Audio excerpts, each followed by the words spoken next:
Commander Jack Miller stood tall on the bridge of the Pathfinder, his eyes fixed on the massive alien station that loomed ahead. After years of deep space travel, humans had finally reached the edge of known space where the Galactic Consortium awaited. "Receiving transmission from the station," said Diane Kelly, her fingers moving quickly across the control panel. As the ship's science officer, she had spent months studying what little they knew about alien languages.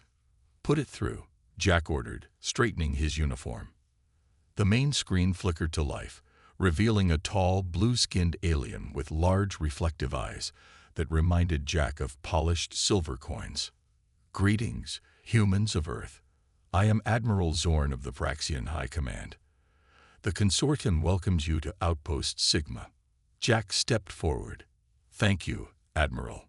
We're honored to make contact with the Galactic Consortium." The Vraxian's expression was hard to read, but Jack sensed a hint of doubt in those alien eyes.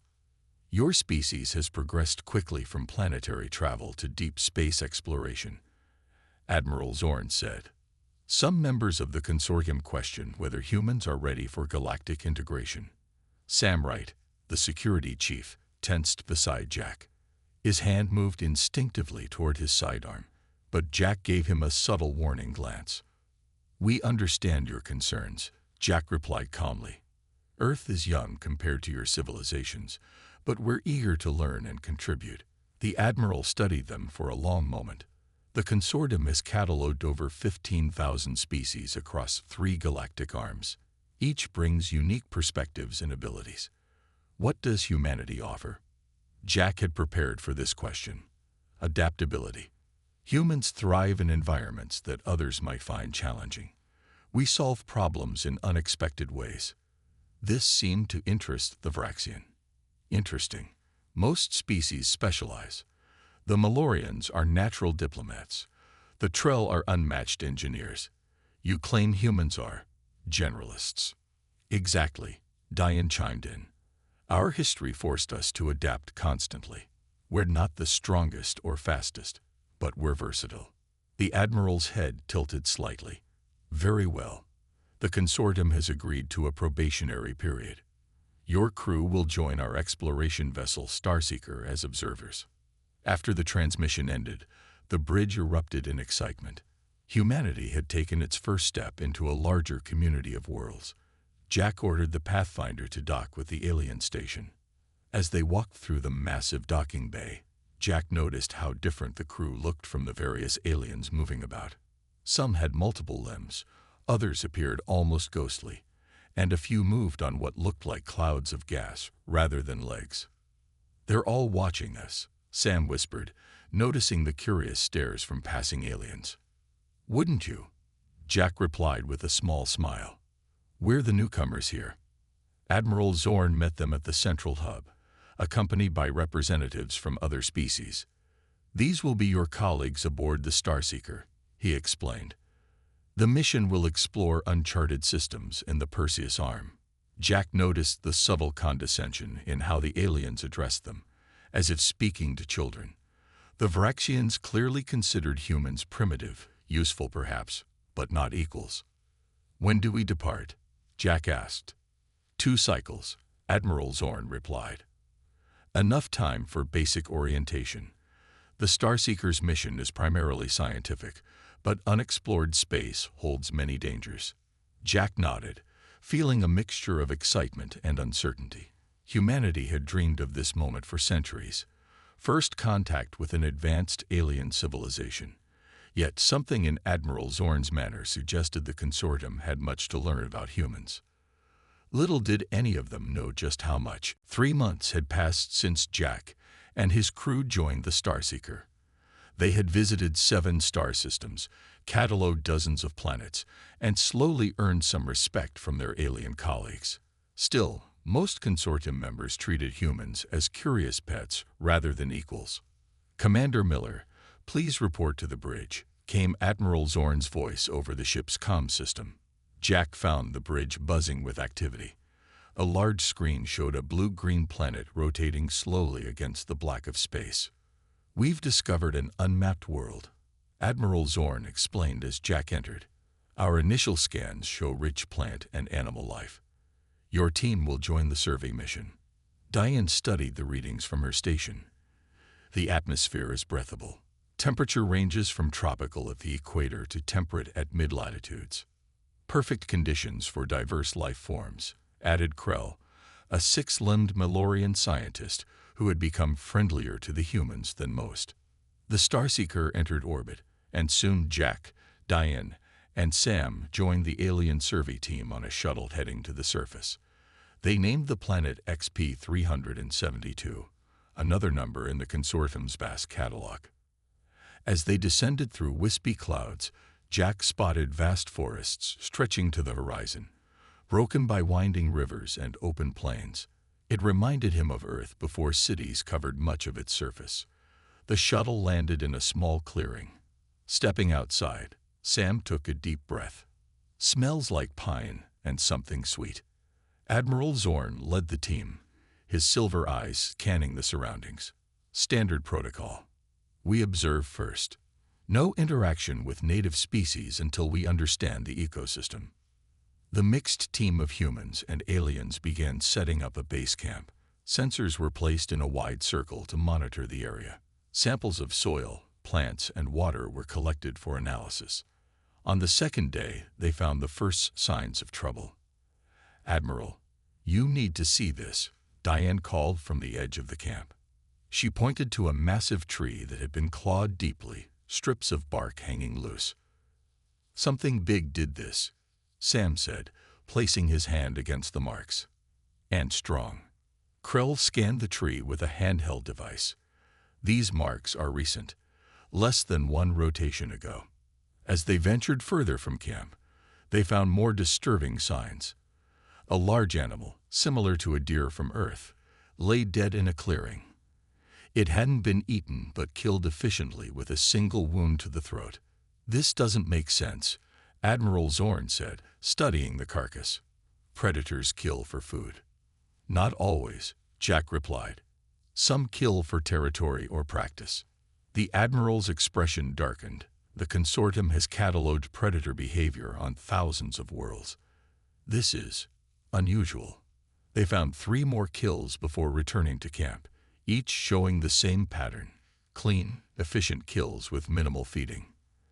That night, the team gathered around the main tent to discuss their findings. The alien scientists were puzzled by the mystery predators' behavior. Their databases contain nothing similar. Whatever it is, it's not hunting normally, Diane explained. It's studying its prey, learning their weaknesses. That suggests intelligence, Krell said, his voice low with concern. A strange howl echoed from the distant forest, causing everyone to fall silent. It didn't sound like an animal, more like a signal. Our sensors detect nothing approaching, one of the Vraxian technicians reported, looking confused. Sam checked his weapon. That doesn't mean nothing's there. Admiral Zorn frowned. Our technology can detect any life form larger than a small insect within 5 kilometers. With respect, Admiral, Jack said, some of Earth's best predators are masters at avoiding detection. Technology isn't everything. The Admiral seemed offended, but before he could respond, another howl came from a different direction. Then another, and another. The team realized they were surrounded. It seems, Jack said quietly, that we're not the hunters here. We're the hunted. The howls grew closer. The camp's lights cast long shadows through the trees, making every movement seem threatening.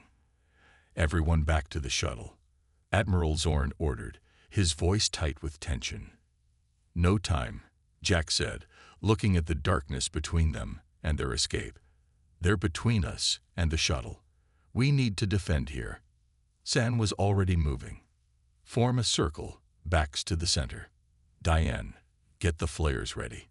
The consortium members hesitated, unused to taking orders from humans.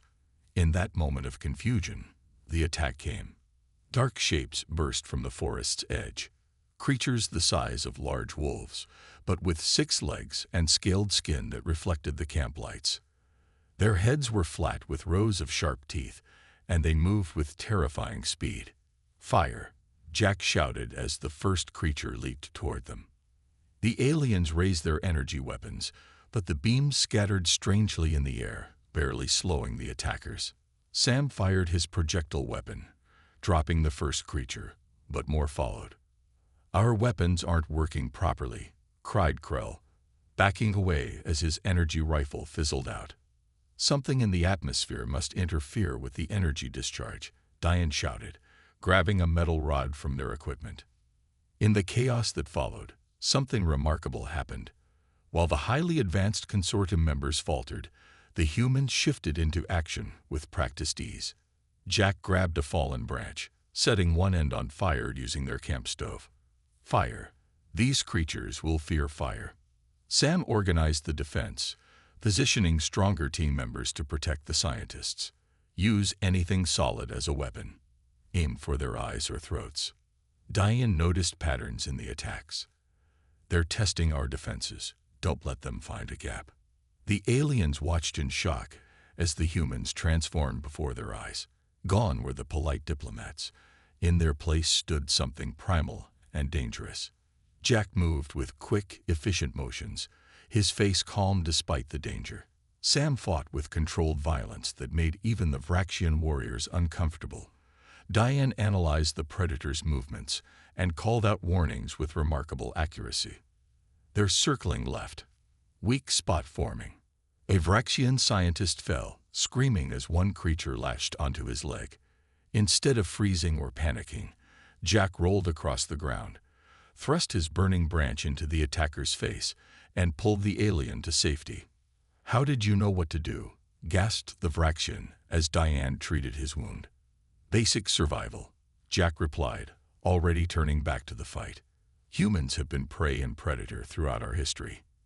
As the attack continued, Sam noticed something odd. These aren't random attacks. They're coordinated. Something's directing them. The creatures attacked in waves, retreating when met with strong resistance, then probing different sections of their defense. It felt less like animal behavior and more like military tactics. After what seemed like hours but was only 20 minutes, the attacks suddenly stopped. The forest fell silent except for the team's heavy breathing. "They're gone?" asked Krell, clutching a broken scanner he'd used as a weapon. "For now," Jack said, scanning the tree line. "They'll be back. They're studying us." Admiral Zorn approached Jack, his silver eyes reflecting the firelight. "Your people fought, effectively."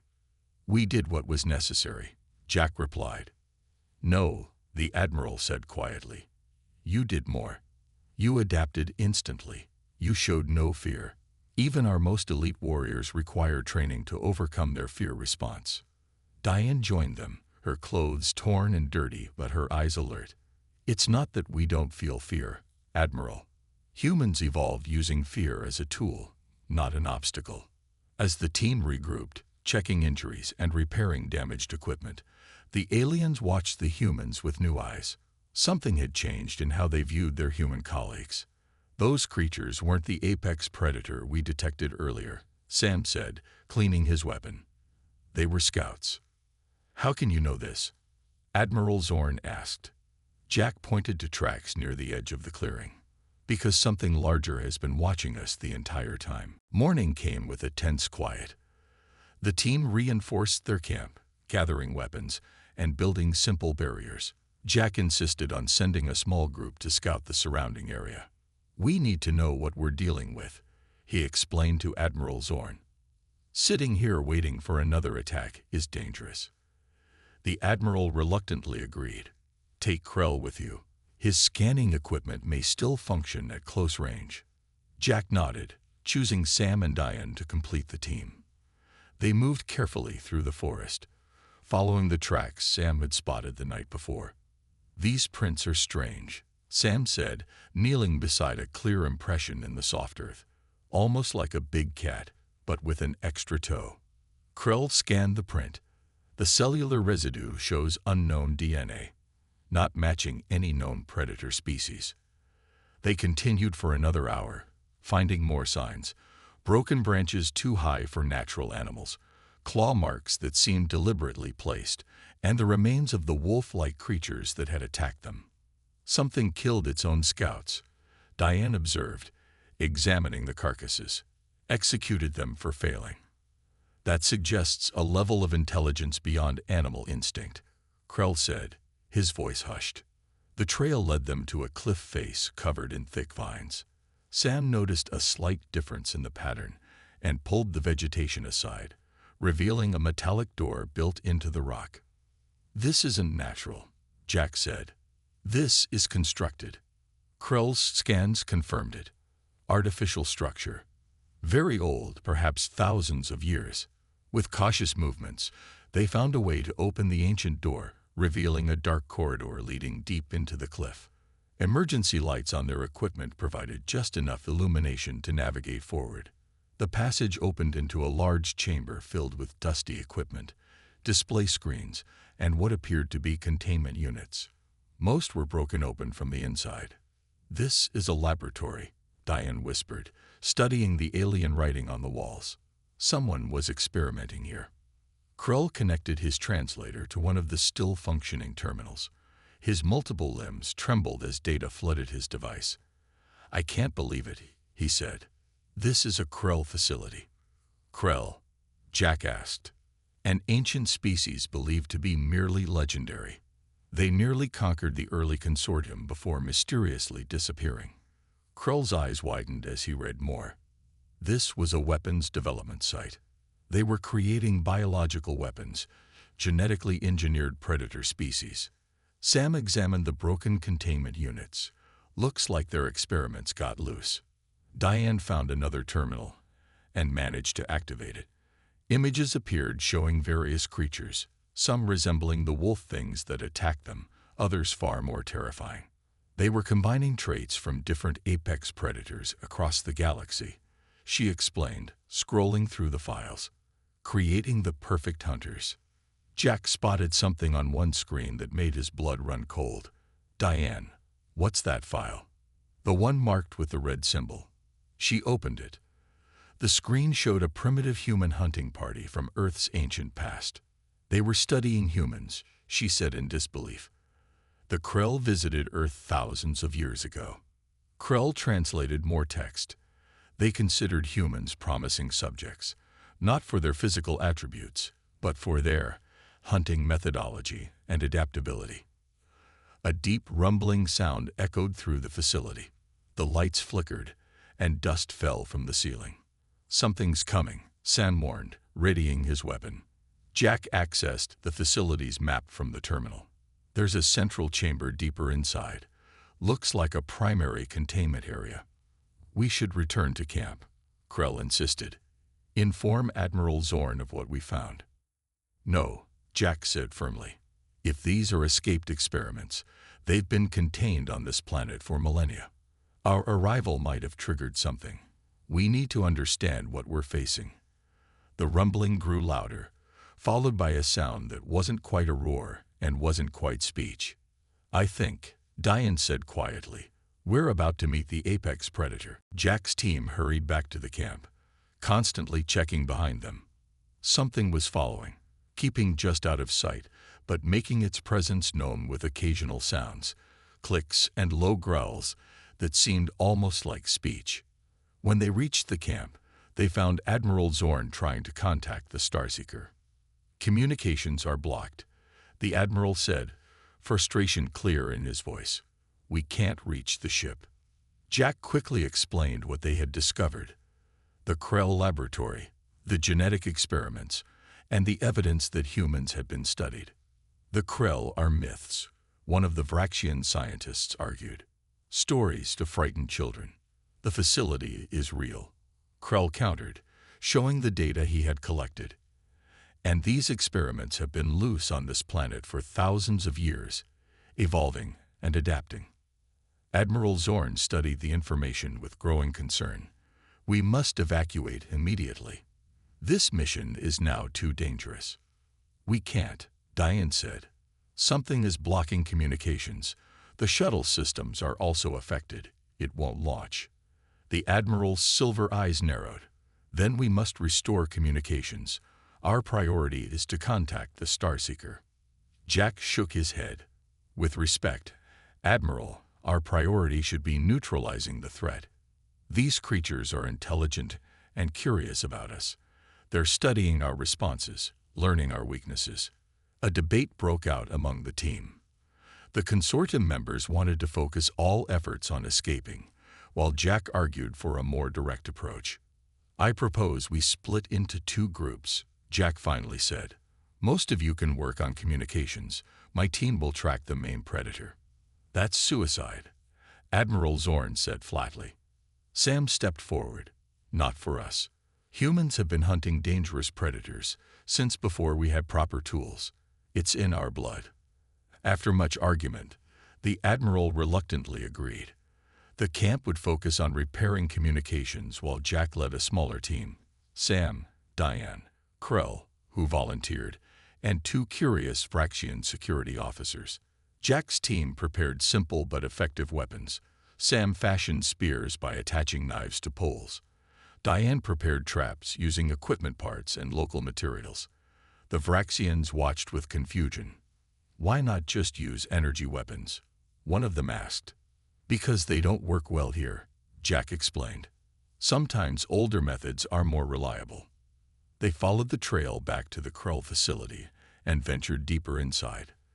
The central chamber was massive, filled with more advanced equipment and huge tanks. Most were empty or broken, but one remained intact, filled with cloudy liquid. As they approached, something moved inside the tank. A shape pressed against the glass, a creature with a humanoid form, but clearly not human.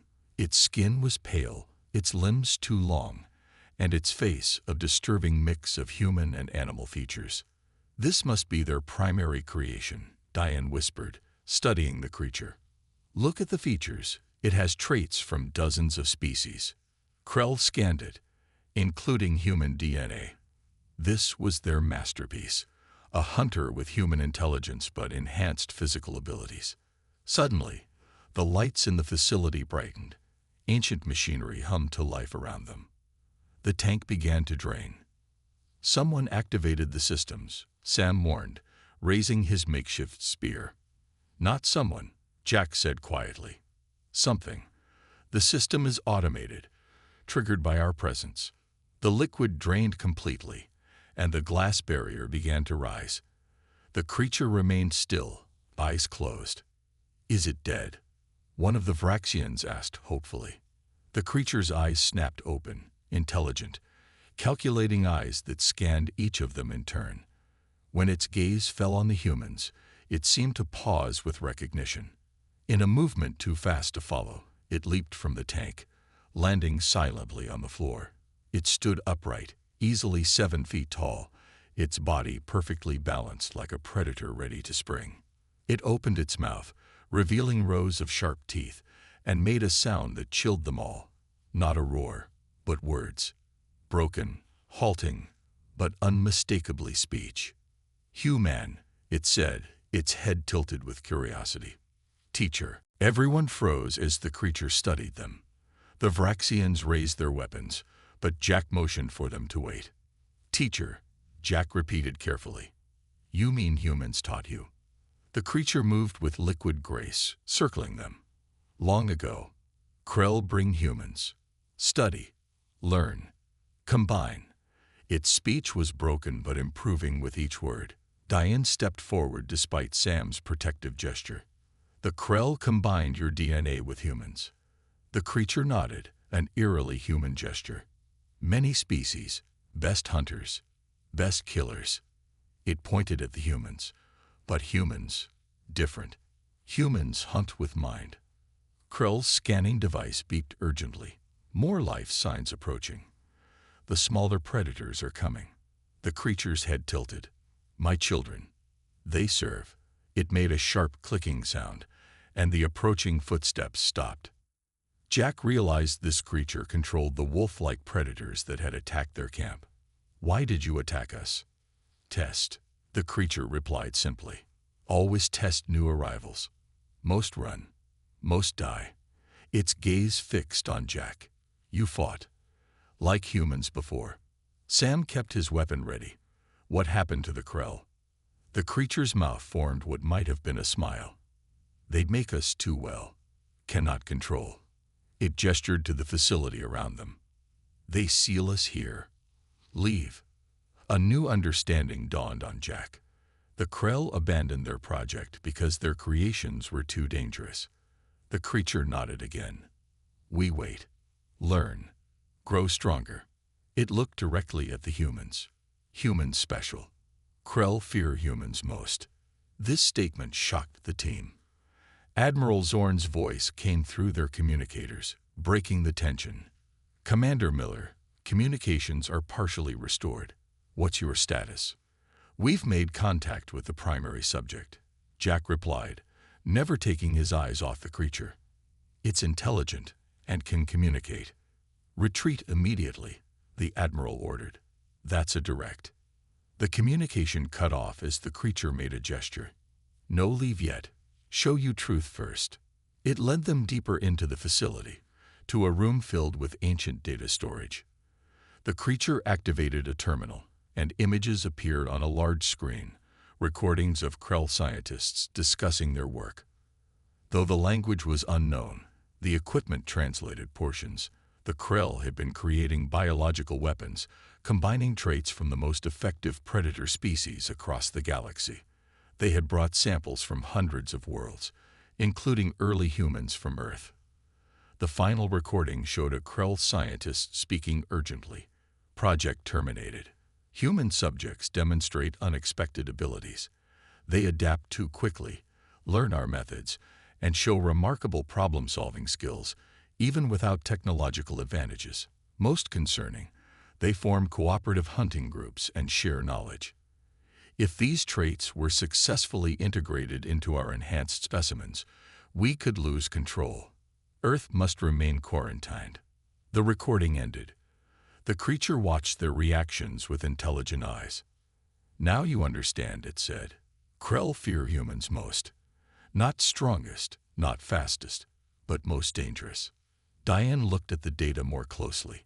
They were afraid of our adaptability and cooperation. Basic human traits.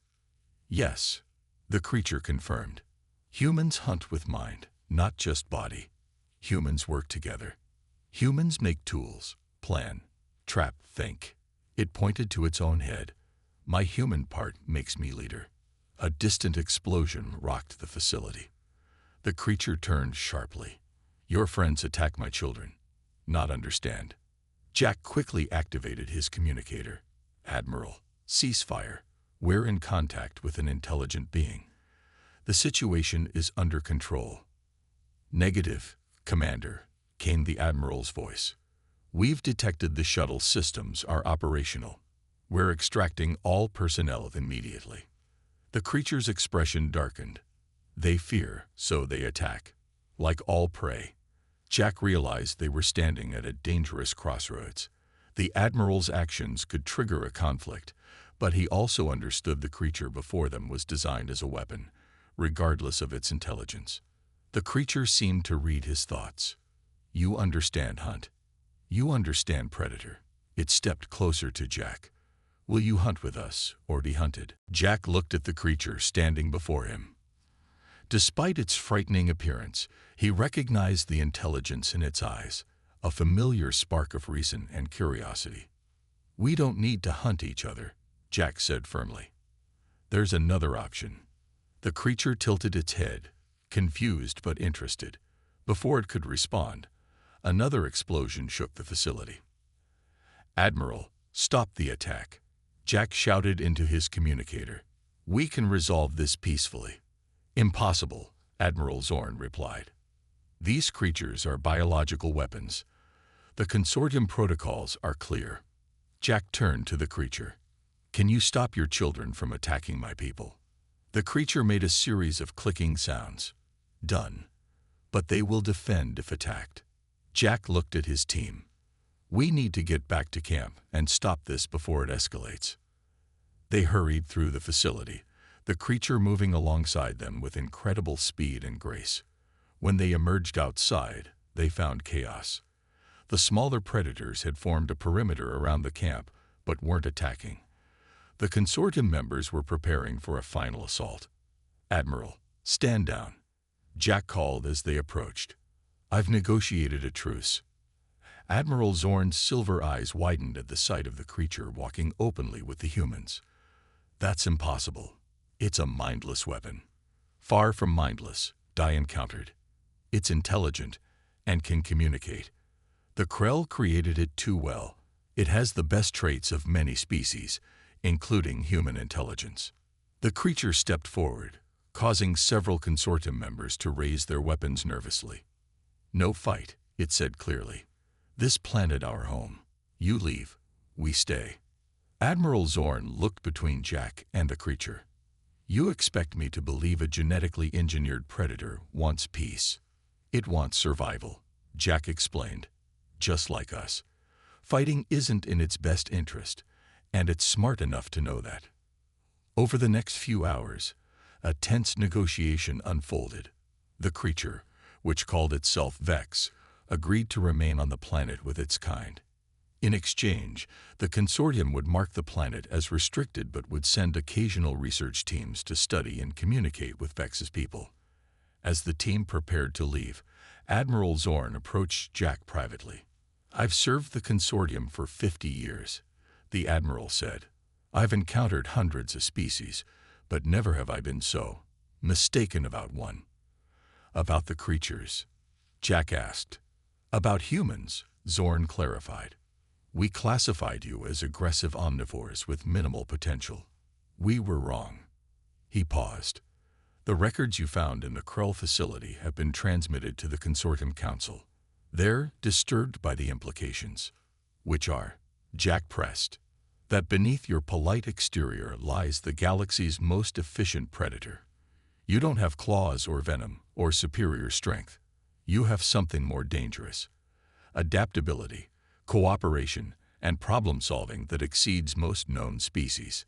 The shuttle lifted off the next day. As they rejoined the Starseeker, news spread quickly about what they had discovered. The human crew noticed subtle changes in how the consortium members treated them, with increased respect, but also caution. A month later, back at consortium headquarters, Jack attended a special council meeting.